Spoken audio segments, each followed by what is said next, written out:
ሰላም ሰላም ጤና ይስጥልን ውድ የጋት ሚዲያ ቤተሰቦች እንደያላችሁበት ሀገር የሰዓት አቆጣጠር እንደምን አላችሁ እንደምን ቆያችሁ። መጋቢት 19 2018 የጋት ዕለታዊ ሁለት አጫጭር መረጃዎችን ወደ እናንተ ለማድረስ ነው። ዘወትር እንደምታደርጉት ላይክ አድርጉ፣ ሼር አድርጉ። በጣም ምንድነው ላይክ ብዙ ሲደረግ ሼር ስታደርጉ ኮሜንት ቦክሱ ላይ ሐሳብ አስተያየት ስትጽፉ ሻዶ የሆነው የጋት ሚዲያችን ተደራሽነቱ እየጨመረ ሄዳል። በተመሳሳይ የጋት ሚዲያ ሜምበር ሆናችሁ በየወሩ ትንሽ ሳንቲም በመክፈል ጋት ሚዲያን አጠናክሩ። ከዛ ባሻገር በሱፐር ቻት በሱፐር ታንክስ እየደገፋችሁ ነው። ከምንም በላይ ጊዜያችሁን ሰውታችሁ ከጋት ሚዲያ መረጃ ለማግኘት ሰዓቱ ያው ኮንስተንት አይደለም። በዛ ሁሉ ስለምትከታተሉኝ እጅግ የከበረ ምስጋና ይድረሳችሁ። ዘን እሱን ካልኳችሁ የመጀመሪያው እንግዲህ በትናንትናው ዕለት አንድ መረጃ አድርሻችሁ ነበረ። ምንድን ነበር የሚለው መረጃው? ከማዕከላዊ ኦፍኮርስ ጋቱሎ ላይም ወደ እናንተ አድርሻለሁኝ ከሰዓታት በፊት ወደኋላ ተመልሶ ያው ትራኩት ፓተርኑ እንድታዩት ብዬ ነው ፍሎውን። ከማዕከላዊ አርማጭሆ ማሰሮ ጃንሱማ፣ ታች አርማጭሆ ቆላ ወገራ፣ ከቋራ እና እዚህ አቸፈር ከዛ በተለይ ይሄ ደለጎን ደልጊ አቸፈር አካባቢ ያለው ይሄ በሙሉ እየተመታ መከላከያ ወደዛ እየገባ ሲሄድ እየተጠረገ እየሸሸ የሄደው በሙሉ ከሻቢያም ከህዋትም በተሰጠው አቅጣጫ ወደ ወልቃይ ጠገዴ ሰቲት ሁመራ በተለይ በላይ በኩል እንግዲህ አሁን ማፕ ቢኖር የተደራጀ ስቱዲዮ ቢኖር ነው በማፕ አሳያችሁ ነበር። ሁል ጊዜ የተደራጀ እያልኩኝ ጊዜያችሁን እንዳልላችሁ ወደ ጠገዴ ወረዳ ቀራቅር፣ ይሄ ከተማ ንጉስ፣ አዲ ረመጽ፣ ቃፍታ ሁመራ በየት በኩል ናቸው? በላይ ማለት ነው።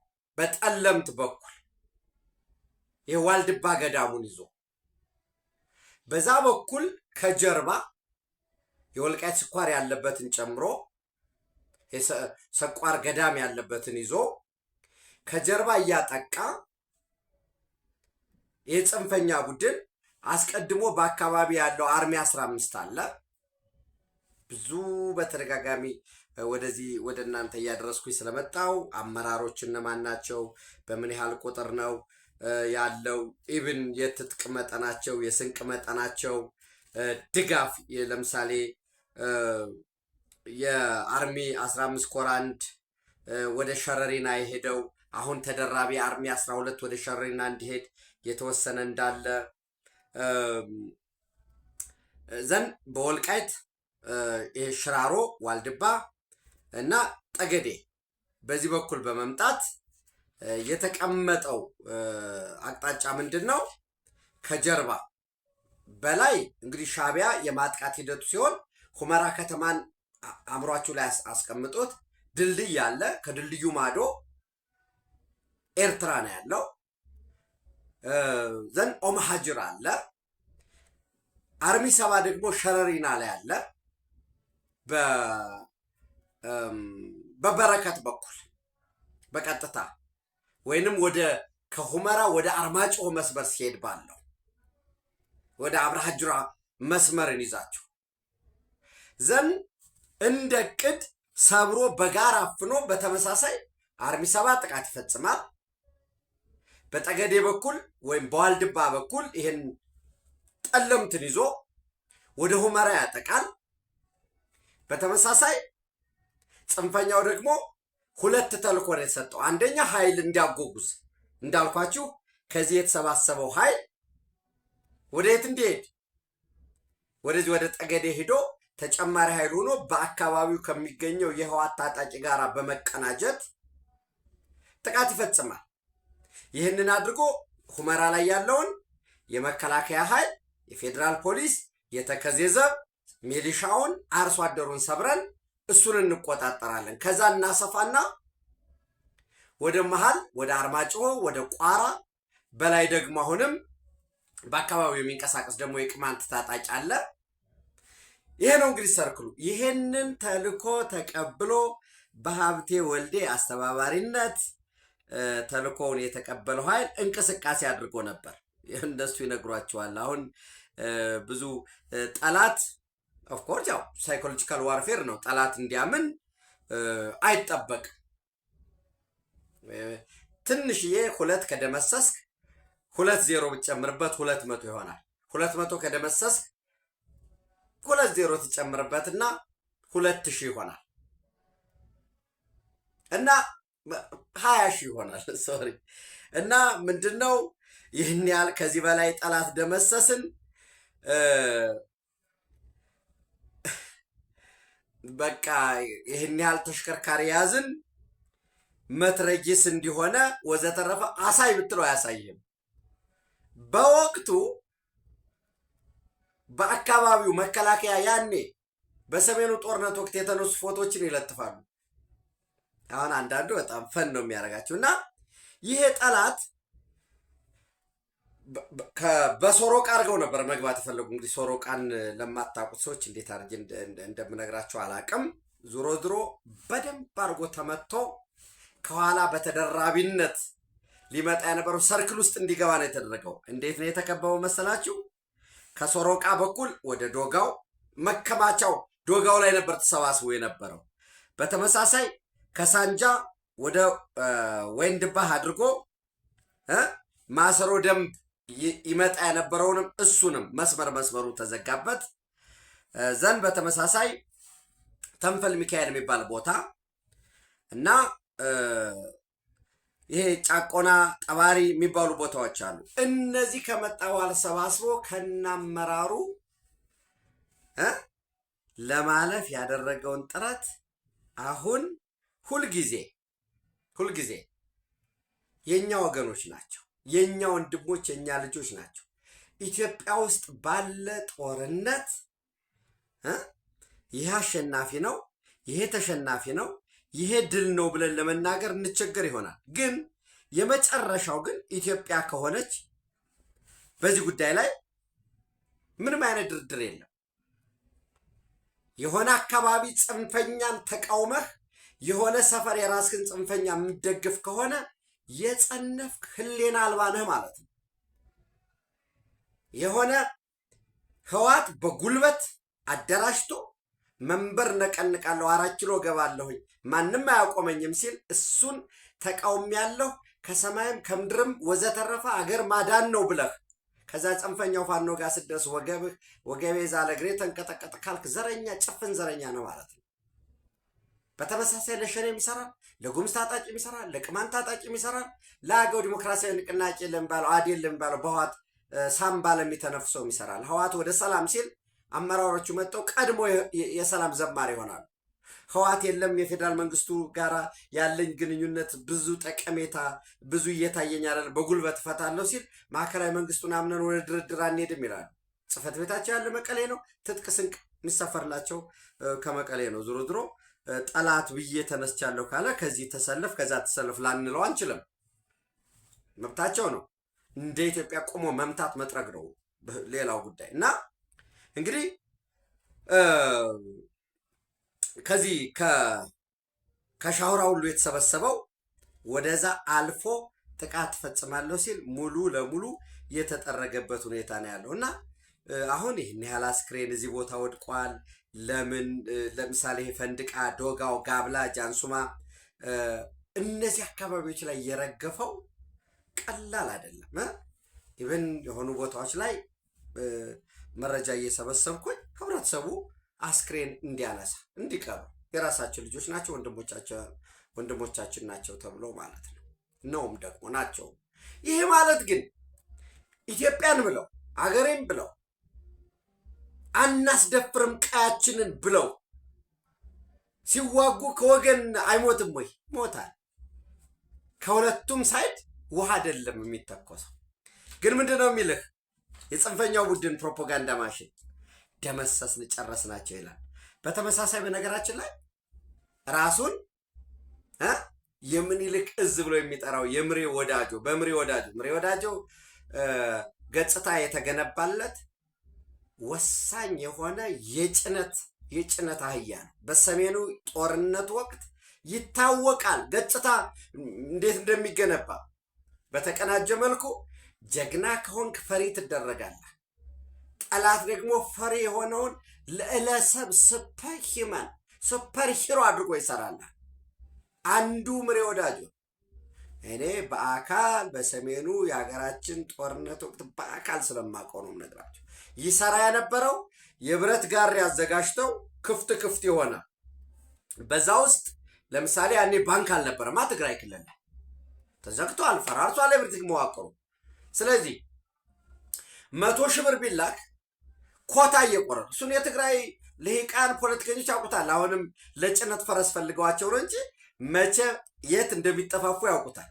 ዞሮ ከምስራቅ አማራ ፋኖ ወይም አማራ ፋኖ ብሔራዊ ንቅናቄ ምኒልክ እዝ ከሚባለው እንዲሁ የተውጣጡ ከአርሚ 24 ጋር አብረው ተቀላቅለው የነበሩት አላማጣ ላይ የነበሩት ተመልምለው በተሳቢ ይሄ የተሳቢ መኪና ሸልቶች አለዋል። በዛ የተቆረጠ ተጠቅጥቀው ካላማጣ ወደ መቀሌ ሄዱ። የቪዲዮ ማስረጃ ሁሉ አለኝ።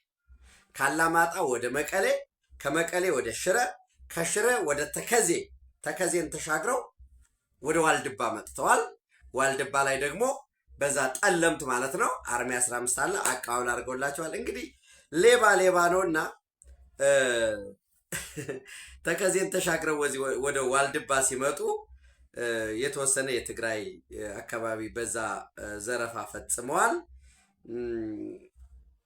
የተወሰኑ ልጆችንም ከዛ አካባቢ ኤኒዌይስ እንግዲህ ጽምዶ ራሳቸው እና ጽምዶ ነኝ ብላ አብረውና እንደዚህ ሰርቀዋል፣ እንደዚህ አምጥተዋል ወዘተረፈ ልል አልችልም። ሌባ ሲካፈል ነው የሚጣላው።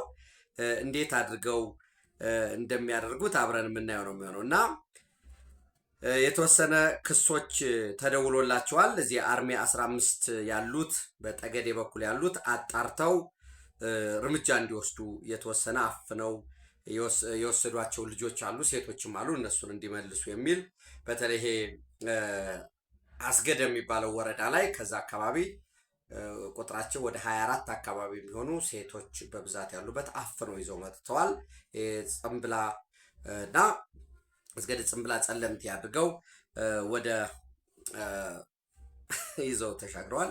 ግን እነዚህ ሌቦች የረሱት እዚህ የሚጠብቃቸው አለቃቸው ከዛ ኮሚኒኬት ተደርጎ እንግዲህ የተወሰኑት ሌቦች ምናምን ተብለው የሚረሸንም ይኖራል። ይህ ሁሉ ዓላማው ምንድን ነው? ለታሪክም ለህሊናም እውነትም እቆረቆራለሁ ለሚል ሰው ሲጀመር ገና ከመጀመሪያው ይሄ ኃይል እየተደራጀ ያለው ሻዕቢያ ነው ያደራጀው ብያለሁ። እኔና የተወሰኑ ወዳጆች ትንሾች እና ይህም በማለታችን የሆነው እንተውት። ፍኖተ ሰላም ላይ ዳሞት ሆቴል ሲመሰረት እዛ የነበሩ ባለሀብቶች እነማን ናቸው? እዛ የነበሩ ንግግር ያደረጉ ፖለቲከኞች አንዳንዶቹ በቅንነት የህዋት እየገፋ እየመጣ ስለሆነ ይህንን ለመከላከል ብለው በቅንነት፣ ከጀርባ ግን የሻዕቢያ ደህንነት የሚሸርበው ግን ዓላማ ሂሳብ ሰርቶ ነው። ከዛ አምቦ የምትባል ቀበሌ ያለች ወደ በቡሬ ያርጋችሁ ወደ ወለጋ ስትሄዱ አባይ የምትባል ቀበሌ እዛ ጋር ከሸኔ ጋር የጦር መሳሪያ የንግዱን ከዛ ባለሀብት ተብለው ያስተላለፉ የነበሩት ፋኖች ናቸው ተብሎ ገና መጀመሪያም የይለፍ ወረቀት እየተሰጣቸው ለምሳሌ ጎንደር ፋኖ ነው ተብሎ የይለፍ ወረቀት ተቀብሎ ባህር ዳር ይመጣል በፒካፕ ምናምን በቃ ብሬን ስናይፐር ትልልቅ መሳሪያ ይዘው ሲመለሱ ደግሞ በህዝብ መኪና ነው የሚሄዱ እዚህ አስረክበው ማለት ነው። እና ያ ሁሉ የተደረገው ይሄ ኃይል ራሱን ልክ እንደ ፉኝት እንግዲህ ፉኝት ስታረግዝ ሆዷን እየበሉ ቀደው ነው አይደል የሚወጡ። ልክ እንደዛ የአማራ ህዝብ በእውነት ነው የምላቸው በታሪኩ ነገ ይጠራል እኮ ሁሉም ነገር በታሪኩ እንዲህ አይነት አሳፋሪ ነገር ገጥሞት አያውቅም። ከ4 ሚሊዮን በላይ ተማሪ ዛሬ ከትምህርት ውጭ ነው። ሕክምና የጤና ጥበቃ፣ የግብርና ምናምን ወዘተረፈ የሚባል የለም። መምህራን ተንበርክከው እንዲሄዱ ተደርጎ የተረሸኑበት፣ የሃይማኖት አባት የተረሸነበት የሌለ ከሰማይ በታች ያለ ከምድር በላይ ያለ ሁሉም መከራ ይህ ህዝብ እየከፈለ ነው ያለው። በዚህ መሃል ግን ቆሞ ቀር ደንቆሮ ግፋ በለው መዳኛችን ነፍጣችን ነው ይላል። ውጭ ላይ ቁጭ ብሎ ልጆቹን ለሰከንድ ከትምህርት ሳያስተርፍ በየተቋማቱን ተሰግስጎ ግፋ በለው ስም ሲሰጥ ሲሰይም የሚውላል። እንግዲህ ህግም እንኳ ባይፈርድ አንዳንድ ጊዜ ታሪክ ይፈርዳል። እንዳልኳችሁ የአማራን ህዝብ ማጎሳቆል ይቻል ይሆናል። ኢትዮጵያ በፍጥነት ወደ ልማት ወደ ያዘችው እቅዷ በሙሉ ትኩረቷ በውስጥ ጉዳዩንም የቀጠናው ጉዳያችንንም ያንን እንዳንሰራ ማደናቀፍ ይቻል ይሆናል። በታምር ግን ኢትዮጵያን ማፈራረስ በጉልበት 4 ኪሎ መግባት ወይ ስልጣን መያዝ አይቻልም። ኦፍኮርስ የተወሰኑ አካባቢዎች ላይ ሰብሰብ ብለው እየመከሩ ነው። ድርድሮች ጀስት አልቋል። ድርድሮች እየተካሄዱ ነው ከምላችሁ በላይ ወደ ሰላም የሚመጡ ይኖራሉ። ያው እንግዲህ ለምሳሌ ዳንግላ ላይ ሰላም ሲሰጡ በቃ ይሄ በውስጡ ነው ሲያፈርስ የነበረውን ተገላገል ነው ትግሉ እየጠራ ነው ይባላል እና እዛ ስታጠፋ ህዝቡን ስታጎሳቁል ጀግና ነው የምትባለው። የመጡትንም የበለጠ መንከባከብ ዝም ብሎ ሰላም ብሎ ከመቀበል ባለፈ የከተማም የገጠርም የሁሉን መዋቅር በደንብ ማየት። የህዝቡ ችግሮች አሉ፣ እነዛን ችግሮችን መፍታት ያስፈልጋል። ቢሮ ላይ ተቀምጦ በመንግስትም በፓርቲ መዋቅር ሆኖ ባለ 2 ጃኬት የሆነውን ደግሞ መስመሩን እንዲለይ አጋላይ ይላሉ ወሎ እና አጋውን ለይቶ ወደሚመቸው እንዲሆን በሁለቱም በኩል እንዳያጠፋ ማድረግ ያስፈልጋል። ይህን ካልኳችሁ ምናልባት ወደ አዲስ አበባ ስንመለስ በዛሬው ዕለት አደጋ የተጋረጠበትን የቅዱስ ጊዮርጊስ የስፖርት ክለብን እንደ መነሻ እንዲያገግም ቢያንስ ውዝፍ ያለውን የሰራተኞቹን ደሞዝ እንዲከፍል አንዳንድ ዕዳዎችን ለመክፈል እንዲያስችል የአዲስ አበባ ከተማ መስተዳድር ከንቲባ ጽሕፈት ቤት ከባለ ሀብቶች ገንዘብ በማሰባሰብ ድጎማ አድርጓል። ከሜድሮክ 50 ሚሊዮን ብር፣ ከቅዱስ ጊዮርጊስ ቢራ 40 ሚሊዮን እና ራሱ ከተማ አስተዳደሩ ደግሞ 10 ሚሊዮን በካቢኔ አጽድቆ ማለት ነው። ብዙ ሰዎች አንዳንድ ጊዜ ክብርት ከንቲባዋ እንዲህ ያደርጋሉ፣ ገንዘቡ ከየት ነው የሚመጣ፣ ተጠያቂነት የለም ወይ ምናምን ወዘተረፈ ብለው ሲጽፉ ምናምን አያለሁኝ። ጥያቄው በራሱ ችግር የለበት እንዲህ አይነት ጥያቄ። ነገር ግን ያው እንደምታዩት ለምሳሌ ሆቴል ላይ ምግብ ሲቀርብ ጀስት የመጨረሻ ምግቡን የሚያቀርበውን ነው የምናየው እና በከተማ አስተዳደር ደረጃ ውሳኔ ሲወሰን ጀስት ውሳኔ ተወስኖ ደሊቨር ሲደረግ ነው የምናየው። ከዛ በፊት የሚያልፍ ሂደት አለ። 100% ነው ወይ? እሱን እንግዲህ በፕሮሰሱ ኢንጌጅመንት ሲኖረኝ ነው የምነግራቸው። ከዛ ውጭ ግን ለምሳሌ ለመኖሪያ ቤቶች ለሆኑ ለአትሌቶች ወይ ለአርቲስቶች ወይ ለአቅመ ደካማ የጋራ መኖሪያ ቤቶች ሲሰጡ ወይ ዕቃ ሲሟላ ምናምን ገንዘብ ተፈልጎ ጥሪ ተደርጎ ስፖንሰር ተደርጎ ስፖንሰር አድርጉን ተብሎ ስንት መከራት አልፎ ነው እና ዙሮ የከተማ መስተዳደሩ 10 ሚሊዮን ሲሰጥ ክብርት ከንቲባዋ 10 ሚሊዮን እንዲሰጡ ፈቅጃለሁ ስላሉ አለ ፕሮፖዛሉ ይቀርባል። ከዛ ይወያይበታል።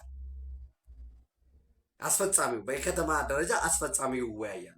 ምክንያቱም 10 ሚሊዮን ከየት ነው የሚቀነሰው? ዲዳክት የሚደረገው ከየትኛው አካውንት በምን የበጀት አርስት ውስጥ ያለው? ከዛ እንዴት ነው የሚወራረደው? ይህ ሁሉ እኮ ጉዳይ አለ እና 100 ሚሊዮን ብር እንደመነሻ ተሰጥቷል። ኦፍኮርስ ክብርት ከንቲባዋ የቅዱስ ጊዮርጊስ የስፖርት ክለብ ታሪክ የሰራ ክለብ ነው። አጀማመሩን የምታውቁት ነው መቼም፣ ረዥም ጊዜ ያስቆጠረ ነው። ይሄ በኢኮኖሚውም ውስጥ ደግሞ ከፍተኛ የሆነ ሚና አለው። ከተማዋን በማስተዋወቅ በሌሎች ሀገራት ላይ ሄዶ ይጫወታል። በራሱ እንኳ የከተማ ከሌሎች ጋር ስፖርት ክለቡ ወደ ሌላ ቦታ ሲሄድ ደጋፊዎች ሲመጡ ስቴዲየም ዙሪያ ላይ ትልቅ የስራ እድል የሚፈጥር ነው። ቦታ እንዳለው አውቃለሁኝ። ቅዱስ ጊዮርጊስ የስፖርት ክለብ ወደ አይ ቲንክ ወደ 72 አካባቢ ወደ ሰሚት ቦታ እንዳለው አውቃለሁኝ። ጀስት መረጃው አለኝ። እሱን ወደ ስራ ወደሚገባበት የገቢ ማመንጫ ላይ ዝም ብሎ ይሄ በተለመደ ከባለ ሀብቱ ድጎማ እንዳለው ነው። ግን እንደው በዛ በስፖርቱ ዙሪያ ላይ ያን ያህል የሚያወላዳ ነገር ግንዛቤ ያለኝ እያልኩ አይደለም። በግልጽ ግን ወደ ኮመርሻል መቀየር ያስፈልጋል። አባላትን በመመዝገብ ያን መዋጮ እንዲያዋጡ በማድረግ ስቴዲየም የመግቢያው ላይ አባላት ጋር ጠንካራ ፒአር መስራት፣ ፐብሊክ ሪሌሽን፣ ስቴዲየም መግቢያ ላይ ገንዘብ መሰብሰብ፣ ስፖንሰሮችን መፈለግ፣ የስፖርት ማሊያውን ጨምሮ የተለያዩ ለምሳሌ የደረት ፒኖች፣ ፎጣዎች ወዘተረፈ እሱን ኮመርሻላይዝ ማድረግ ያስፈልጋል። ቦታውም ስቲል እጅ ላይ ካለ እንግዲህ በሊዝም ወይ በተለያየ ምክንያት ከእጅ ወጦ ከሆነ አላውቅም። እነዚያም ካሉ ወደ ገቢ የሚያገኝበት ኦፍኮርስ ያው የተጫዋቾች የሚከፈለው ክፍያ በጣም ብዙ እንደሆነ አውቃለሁ። ይህንን ማድረግ አስፈላጊ ነው። በከተማ ደረጃ ግን ክብርት ከንቲባዋ ካቢኔያቸው ያደረጉት ነገር ዙሮ ዙሮ የአዲስ አበባ ህዝብ ወኪል ናቸውና የአዲስ አበባ ህዝብ ያደረገው ነገር በጣም ወሳኝ ነው። ከዚህ ባለፈ ግን የገቢ ማስገኛ የተለያዩ ስፖርታዊ ጨዋታዎችን ጨምሮ የተለያዩ ተግባራትን መስራት አለበት። ያው የውስጥ ማኔጅመንት ብዙ ችግር እንዳለ ኢንፎርማሊ እሰማለሁ። እዚህ ማህበራዊ ሚዲያ ላይም ያለሁኝ ከአቶ አብነት ጋራ ከሼክ ሁሴን አሊ አላሙዲን ጋራ ተያይዞ አቶ ጀማል የሚድሮክ ዋና ስራ አስፈጻሚ እዛ ውስጥ ትልቅ ሮል የነበራቸው ናቸው። ኤኒዌይስ እሱን የውስጥ ችግሩንም ያለምንም ጣልቃ ገብነት በአስቸኳይ መፍታት፣ እሱን ከተፈታ በኋላ ደግሞ ኮመርሻላይዝ ማድረግ። ኮመርሻላይዜሽን በጣም ወሳኝ ነገር ነው። የእንግሊዝ ፕሪሚየር ሊግ ወዘተረፈ እነዚህ ውጤታማ የሆኑት እዚህ ጨዋታውን እናያለን እንጂ ከዛ ጀርባ የሚደረጉ በጣም ብዙ ቢዝነስ ትራንዛክሽን አለ። ሌላው ቀርቶ ጋምብሊንግ ቁማር ሁሉ ሳይቀር ማለት ነው። ቁማር ያስፈልጋል እያልኩ አይደለም። ዘን እሱን ካልኳችሁ መጨረሻ በደንብ የጋት ሚዲያ ቤተሰቦች እንደምታውቁት የሶማሊያን ፖለቲካ በጥልቀት በስፋት እንከታተላለን። የሳውዝ ዌስት ሶማሊያ ወይም የደቡብ ምዕራብ የሶማሊያ ክልላዊ አስተዳደር ከፌዴራል መንግስቱ ጋር ሰፊ ልዩነቶች አሉ። አንደኛው የምርጫ ጉዳይ ነው። የፌዴራል መንግስቱ ምን ይፈልጋል? ዩኒቨርሳል ሰፈሬጅ ኢሌክሽን የሚባለው which means ኢትዮጵያ ውስጥ ያለው ማለት ነው። ዩኒቨርሳል ሰፈሬጅ ኢሌክሽን ማለት ዋን ማን ዋን ቮት ተወካዮችን ይመርጣል። የነሱ ፕሬዚደንሻል ሲስተም ስለሆነ ፕሬዚዳንቶችም በቀጥታ ይመረጡ ነው። ወራስ ይሄ ዳይሬክት ቮት ሲስተም የሚባለው ማለት ነው። ሶማሊያ ላይ ያለው ግን ኢንዳይሬክት ቮት ሲስተም ነው። ምንድነው ኢንዳይሬክት ቮት ሲስተም ካላችሁኝ እያንዳንዱ ጎሳ ወኪሉን ይመርጣል። ወይም የጎሳዎች እነዚህ ኡጋዞች አሉ። እነዛ የየጎሳው ይመጡና ምን ያደርጋሉ? ተወካዮች ለምሳሌ ወደ 79 አካባቢ ቮት ወይም 79 ተወካዮች ይመጡና ማን ያደርጋሉ? ከተወዳዳሪ ፕሬዝዳንቶች መካከል ይመርጣሉ። ለምሳሌ የደቡብ ምዕራብ ሶማሊያ ክልላዊ መንግስት ፕሬዝዳንት ለመሆን አብዱላሂ ሀጂ ሐሰን እና አሁን በስልጣን ላይ ያሉት ለባለፉት 2 ተከታታይ ዓመታት ፕላስ ከዛም በላይ ኦፍ ኮርስ ፌደራል መንግስት ላይም ስልጣን የነበራቸው ሐሰን መሐመድ ላፍታ ጉሪን ተወዳድረው ነበር። በዚህ በውድድሩ ላይ በዛሬው ዕለት 66 ድምፅ ላፍታ ግሪን፣ 13 ድምፅ አብዱላሂ ሀጂ ሐሰን አግኝተው ላፍታ ግሪን ፕሬዚዳንት ሆኖ ለቀጣይ 5 ዓመት እንዲቀጥሉ ተመርጠዋል። የቀድሞው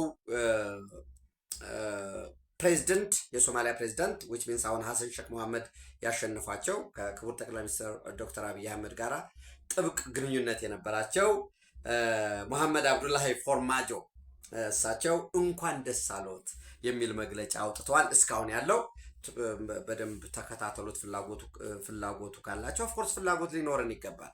የኢትዮጵያ ፖለቲካ እዛ አካባቢ ስለሚደወር በሶማሌ በኩል ባለው ሰፊው ድንበር የምንጋራው በዛ በኩል ስለሆነ ማለት ነው። የጁባላንድ ፕሬዚዳንት አህመድ ሙሐመድ ኢስላም ማዶቤ እንኳን ደስ አለዎት ማለታቸው አይቀርም ወይ ብለው ሊሆን ይችላል ይህን ቀረጻ እያደረግኩኝ። በተመሳሳይ የፑንትላንድ ፕሬዚዳንት ሰይድ አብዱላሂ ዴኔም እንዲሁ እንኳን ደስ አለዎት ማለታቸው አይቀርም። የኦፖዚሽን ፓርቲዎች የሶማሌ ጀስቲስ ኤንድ ሶሊዳሪቲ የሚባለው ፓርቲ ምክትል ሊቀመንበር ነው የነበሩት ላፍታ ግሪን። ዋና ሊቀመንበሩ ማን ነው ብያቸዋለሁ? ሐሰን ሼክ መሐመድ ፕሬዚደንቱ። አሁን ምክትል ሊቀመንበሩም እና ጀነራል ሴክሬታሪ ዋና ጸሐፊውም ለቀው ነው ያሉት። መልቀቅ ብቻም አይደለም ሌሎች ተቃዋሚዎችን በተመሳሳይ ጀስት ያላቸውን ግንኙነት እያቋረጡ በሚኒስትር መስሪያ ቤቶች በሚኒስትር ዴኤታ ደረጃ ተሰይመው የነበሩት ሁሉ የለቀቁበት ሁኔታ አለ። ዘን ሐሰን ሼክ መሐመድ ደግሞ በ2012 የነበረውን ህገ መንግስት አሻሽለው አንቀጽ ጨምረው ለ1 ዓመት አራዝመዋል። ምርጫውም አሁን እንግዲህ የእርሳቸው ስልጣንም አሁን ማነው አሁን የያዝነው ወር ማርች ላይ ነው ያለ ነው። አፕሪል 30 የእርሳቸው ስልጣንም ያበቃል። ነገር ግን ለ1 ዓመት ተራዝሞላቸዋል። ይህንን ዲፌንስ ነው፣ ይህንን አንቀበልም ብለው ነው ምርጫ እያደረጉ ያሉት የሳውዝ ዌስት ሶማሊያ ማለት ነው። በዚህ መሰረት የፌዴራል መንግስቱ ሐሰን ሼክ መሐመድ የሚመሩት እጅግ ከፍተኛ የቱርክ ያሰለጠነውን ዳናብን ጨምሮ ዳናብ የሚባለውን ጨምሮ አርሞርድ ቬክል ወይንም እነዚህ ብረት ለበስ ተሽከርካሪዎችን ከሞቃዲሾ በ183 ኪሎ ሜትር ከባይዶዋ ደግሞ በ64 ኪሎ ሜትር በምትገኘው የቡርሃካቦ የምትባል ቦታ ላይ እያከማቸ ነው ያለው። ከቡርሃካቦ ወደ ባይዶዋ እንዳልኳቸው 64 ኪሎ ሜትር ነው። ነገር ግን መሀል ላይ አልሸባብ ሌሎች የታጠቁ ኃይሎች አሉ። እዛው ባይዶዋ ላይ ደግሞ ዲቪዥን 60 ወይም ዲቪዥን ክፍል 60ኛው ክፍለ ጦር የሶማሊያ ብሔራዊ ሰራዊት ወይም ሶማሌ ናሽናል አርሚ 60ኛ ክፍለ ጦር አለ። ማርች ሜይ 18 የምታስታውስ ከሆነ ወደ ኋላ ተመልሳችሁ ማየት ትችላላችሁ። 18 ሜይ 2026 ላይ በሰራ ነው ደግሞ 60ኛው ዲቪዥን ወይም 60ኛ ክፍለ ጦር የሚባለው ከሳውዝ ዌስት ሶማሊያ ከላፍታ ግሪን ጋር ጎን ነው ብሏል። ሰው እጅግ ከፍተኛ ቁጥር ያለው ወደ ቡርሃካቦ እየተከማቸው ወደ ባይዶዋ እንደሚያቀና ይጠበቃል። እንግዲህ ይህን ቀረጻ እያደረግን ግጭት ሊነሳ ይችላል። ነገ ግጭት ሊነሳ ይችላል። ከነገ በስቲያ የእንግሊዝ መንግስት ዲስካሌት አድርጎ ግጭት አያስፈልግም የሚል በኤምባሲው በኩል ትናንት ማውጣቱን ወደ እናንተ መረጃ አድርሻቸዋለሁኝ። በተመሳሳይ የዩናይትድ ኔሽን ሚሽን ኢን ሶማሊያ ዩኤንኤምአይኤስ እሱም ዲስካሌት አድርጎ የሚል ወጥቷል። ግጭቱ ከተነሳ እንግዲህ በጣም ሰፊ ነው ሊሆን የሚችለው ማለት ነው። ለምንድን ነው ሰፊ ሊሆን ይችላል ያልኳችሁ? የጎሳ ቅርጽ አለው። ለምሳሌ የሳውዝ ዌስት ሶማሊያ ፖለቲከኞች ሐሰን ሼክ መሐመድ የራሱን ጎሳ ነው እየላከብን ያለው የኛን ጎሳ ሊያጠቃ የሚል ሰፊ ቅስቀሳ እየተደረገ ነው ያለው። ሳውዝ ዌስት ሶማሊያ ደግሞ ለረጅም ጊዜ ዝናብ ባለመዝነቡ ከፍተኛ ድርቅ አለ። ድርቁ ላይ ጦርነት ሲጨመርበት የሚኖረውን ሂውማኒታሪያን ክራይሲስ በደንብ ማሰብ ያስፈልጋል። ዶክተር አሊ ፊቂ የባለፉት 5 ዓመታት የሳውዝ ዌስት ሶማሊያ የህግ አውጪው ወይንም የፓርላማው አፈ ጉባኤ ነበሩ። በድጋሚ የተመረጡበት ሁኔታ ነው ያለው ማለት ነው። እንግዲህ የሶማሊያ ፌዴራል መንግስት ሪጀክት አድርጓል። የምርጫውን አልቀበልም፣ ሪስቶር ህግ ማስከበር አለብኝ በሚል እንዳልኳችሁ ኃይል እያሰባሰበ ነው ያለው። ይህንን የምንከታተለው የሶማሊያ የውስጥ ጉዳይ ስለሆነ ሳይሆን የኢትዮጵያ ሰላም አስከባሪ በዛ ያለው ሴክተር 3 ባይዶዋ ላይ አለ። አንድ በሩ ሁለተኛ ሐሰን ሼክ መሐመድ ኦፕንሊ ባይናገሩትም ታስታውሱ እንደነበረ በ2024 እኮ ኢትዮጵያ ከሶማሌላንድ ጋር የባህር በር ስምምነት አድርጋ መከላከያ ሰራዊት ካልወጣ በሚባል ከፍተኛ በዓለም ደረጃ እንደዛ ጮት ሲኖር የሳውዝ ዌስት ሶማሊያ ወይም ላፍታ ግሪን ነው የኢትዮጵያ ሰራዊት በፍጹም ከሌላው መብታቸው ነው፣ ከሳውዝ ዌስት ሶማሊያ ግን አይወጣም ያሉ የባይዶዋ ዜጎች በአደባባይ የወጡበት ነው። እና ክልላዊ ጉዳዮች ለምሳሌ በጁባላንድ ጉዳይ ኬንያ ቀጥታ ጣልቃ ይገባል። ታስታውሱ ከነበረ አህመድ መሐመድ ኢስላም ወይም ማዶቤ የጁባላንዱ ፕሬዚደንት የሶማሊያ ፌዴራል መንግስት በጉልበት አስወግዳለሁኝ ብሎ የላከውን ወታደር ይሪመምበር ራስ ካምቦኒ የምትባል ቦታ ላይ የጁባላንድ ታጣቂዎች ሙሉ ለሙሉ አሸንፈው ማርከው ገሚሱ ደግሞ ወደ ኬንያ ነው ሄደው። እዛ ላይ በራስ ካምቦኒ ጁባላንድ ላይ የነበረው የኬንያ ጦር ኢንጌጅመንት ነበረው። የኢትዮጵያ ጦር ባይዶዋ ላይ ያለው ምን አይነት ኢንጌጅመንት ይኖረዋል? እሱ ሌላ ጉዳይ ነው፣ አብረን ነው የምናየው። ጥንቃቄ ግን ያስፈልጋል። ለምን ከኋላ መግፋት አለ። ከዚህ ከባይዶዋ ከቡርሃካቦ ወይም ሳውዝ ዌስት ሶማሊያ ውስጥ የግብፅን ሰራዊት የማስፈር ፍላጎት አለ። ለግብፅ በጣም ከፍተኛ የሆነ ድጋፍ አፍሌሽን ያለውን የባህር ትራንስፖርቱን ቀድሞ የመከላከያ ሚኒስትር የነበረውን እሱንም ፕሬዚዳንት የማድረግ ፍላጎቶች አሉ። ስለዚህ ሁለት ጉዳዮች አሉ። ላፍታ ግሪን ይሸነፋሉ ወይስ ከጦርነት በፊት ሰረንደር እንዲያደርጉ ነው የሚፈለገው? አሊያ ከዚህ በፊት ራስ ካምቦኒ እንደሆነው የሶማሊያ ናሽናል አርሚ ሊደመሰስ ምን ሊሆን ይችላል የሚለው እንደገና ዌል አርምድ የሆነው የኢትዮጵያ ጦርስ በአይድዋ ላይ ያለው ሴክተር 3 ምን አይነት ኢንጌጅመንት ይኖራል የሚለው ሰፊ ትንተና የተሰራበት ነው። ሶማሌ ጋርዲያን፣ ሂራን ኦንላይን፣ ጋርዌ እነዚህ ከመንግስት ሰዎች ጋር አፍሌትድ ያላቸው ጋዜጦች ናቸው። ለዛሬ የጋት ዕለታዊ እንደዚህ አጫጭር መረጃዎች ናቸው። የመካከለኛው ምስራቅ ሌሎችን ጉዳዮች ደግሞ ጨምረን በጋት ውሎ ነገ እንዲሁም በጋት ዕለታዊ በተከታታይ ወደ እናንተ ይደርሳል። ኢትዮጵያ ክብር ለዘላለም ትኖር። ቴንክ ዩ